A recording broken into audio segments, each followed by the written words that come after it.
Salut mes petits pragmas. Alors, je suis tombé sur un article, tout bêtement, et ça fait écho à une discussion que j'ai eue avec un ami, où on parlait de quelqu'un qui a l'habitude de venir élaguer les arbres, et qui explique comment ils vivent le changement climatique.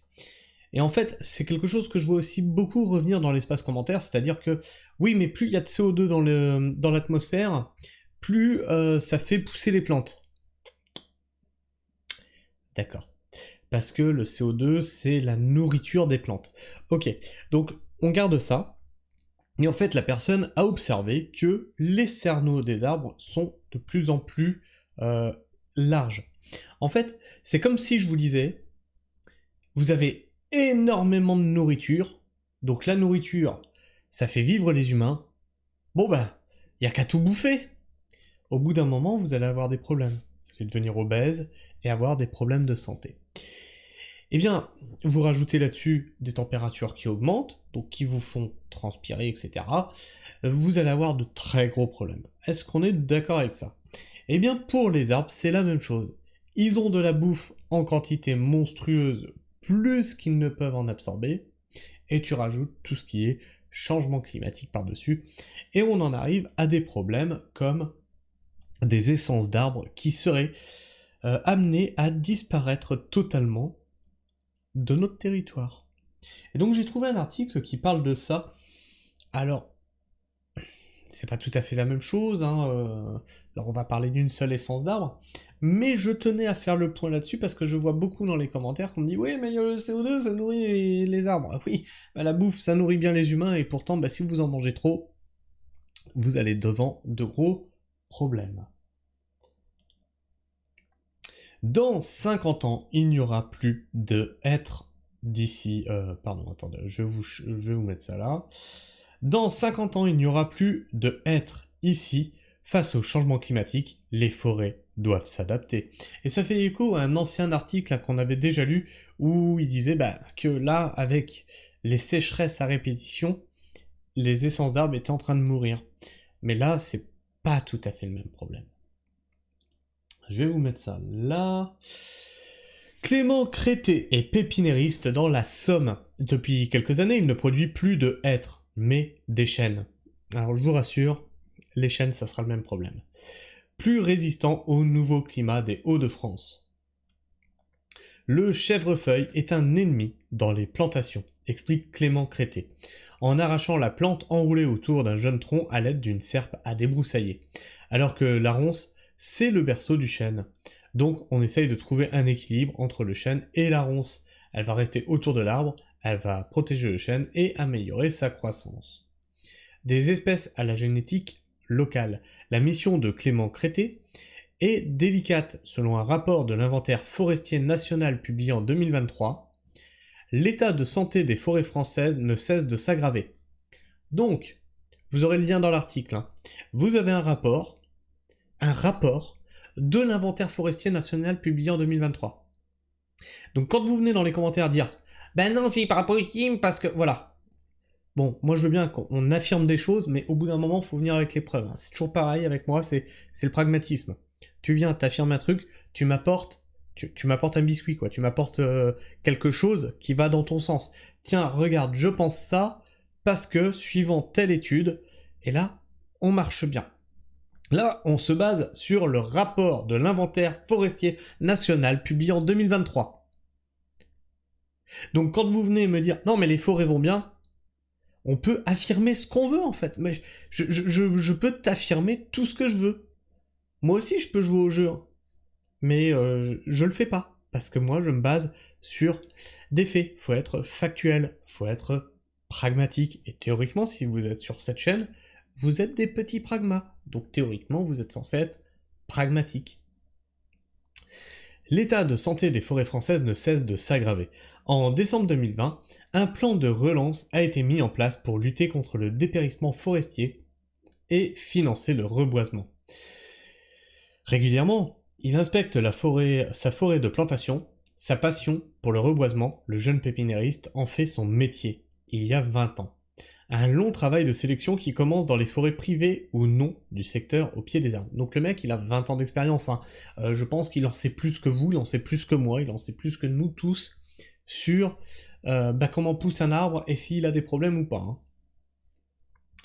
Notre philosophie, c'est de travailler localement avec des génétiques de plantes locales. On repère des forêts qui sont naturelles, où on trouve des individus sauvages et spontanés qui se sont bien développés et qui présentent également des qualités génétiques intéressantes, précise-t-il. On récolte le fruit des arbres, c'est vraiment un acte de production, parce que ça représente le travail de 5 personnes pendant 5 jours, parce que c'est un ramassage à la main. C'est très rudimentaire comme exercice parce qu'il faut les ramasser à terre, mais c'est fondamental pour notre métier. Pour toutes les espèces, on fait comme ça. Une fois les meilleurs fruits sélectionnés, ils sont mis en pleine terre, à la pépinière. Au bout de 2 ans, et plusieurs soins, pour s'assurer la survie de l'arbre, les glands deviennent des plants de 30 à 80 cm, qui vont pouvoir être installés chez le client. Planter des espèces plus résistantes.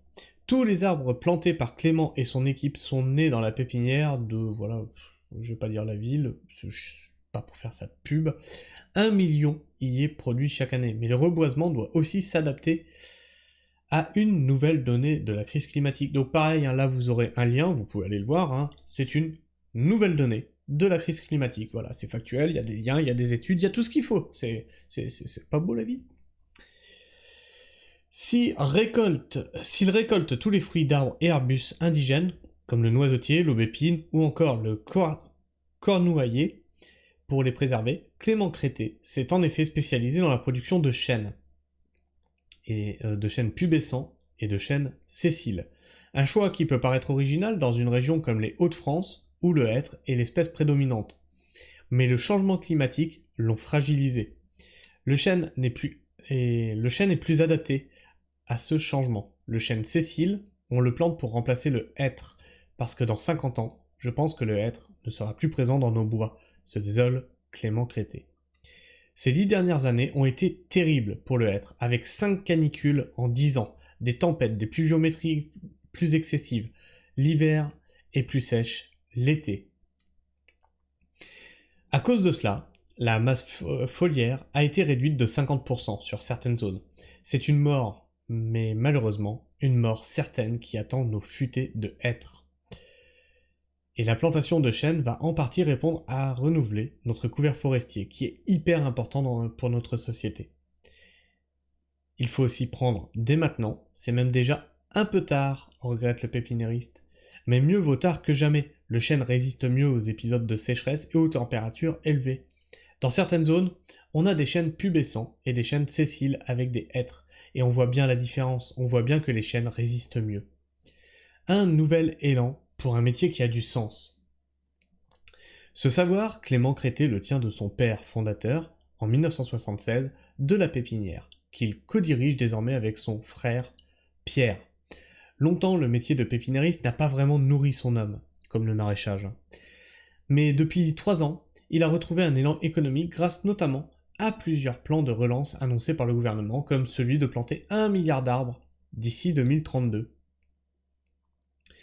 Reboisement, plantation de haies, boisement de pâtures ou de terres agricoles. Les incitations à l'adaptation climatique et écologique bénéficient au secteur. La plupart des chantiers, c'est entre 1000 et 4000 plants. 1 à 4 hectares en planté forestier.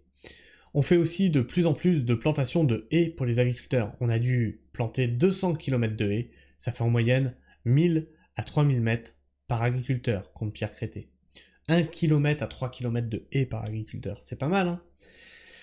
C'est une bonne pratique qui se développe de plus en plus. Il y a eu un plan de relance forestier et dans les haies, donc depuis 2 ou 3 ans, la demande a à peu près doublé. On a profité de cette demande et ça nous a permis d'embaucher 12 CDI en 3 ou 4 ans. Dans les Hauts-de-France, les forêts s'étendent sur 481 000 hectares, soit 15% de la surface de la région. La famille Crété n'en a donc pas fini avec son activité de reboisement, une activité qui va bien au-delà du domaine purement économique. On est heureux de faire ce métier, de planter des arbres pour sauver notre planète et notre futur. On sait qu'on fait une bonne action, on fait un métier qui a du sens. Conclut Pierre. bien, c'est tout ce que je vous souhaite, en fait, de trouver un métier qui, pour vous, fait sens. Tu vois, nous, on est dans un métier qui... Ça paye pas, ça paye pas super, mais pour nous, ça fait sens. C'est un métier d'avenir. C'est exactement comme ce qu'il dit, c'est-à-dire pour l'avenir, pour la planète, et puis bah tout le reste, on s'en branle. Que tu sois, que tu penses qu'à la thune, que tu sois un putain de capitaliste, j'en ai rien à foutre. S'il faut vivre dans une caravane, mais je le ferai parce que j'ai l'intime conviction que ce qu'on fait, ça va dans le bon sens. Peut-être que je me trompe, bah tant pis. En tout cas, je sais pas ce que vous avez pensé de cet article. N'hésitez pas à me le dire dans les commentaires, n'hésitez pas à me partager votre avis et vos opinions, hein, surtout. N'hésitez pas non plus à en débattre entre vous. Et puis, bah, si t'es encore là en fin de vidéo, n'hésite pas non plus à appuyer sur le petit bouton s'abonner, ça m'aide à être plus visible dans cet algorithme qu'est YouTube. Et à appuyer sur la petite cloche, alors ça c'est pas pour l'algorithme, mais c'est pour toi, c'est pour ne rater aucune de mes sorties vidéo. Sur ce, moi, je vous fais la bise, prenez soin du sol et restez pragmatiques. Ciao.